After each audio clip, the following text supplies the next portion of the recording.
10ರಲ್ಲಿ 9 ಕೆಟ್ಟ ವಿಚಾರಗಳು ಮನಸ್ಸಿಗೆ ಬಂದರೆ 9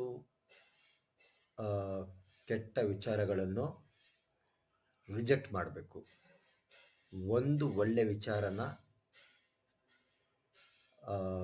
ಮತ್ತೆ ಮತ್ತೆ ಅದರ ಮೇಲೆ ಗಮನ ಕೊಡಬೇಕು. ಒಳ್ಳೆ ವಿಚಾರಕ್ಕೆ ಶಕ್ತಿ ಕೊಡಬೇಕು.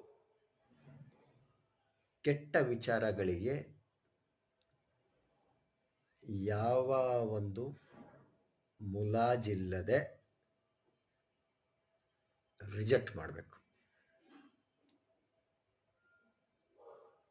ನಮಸ್ಕಾರ.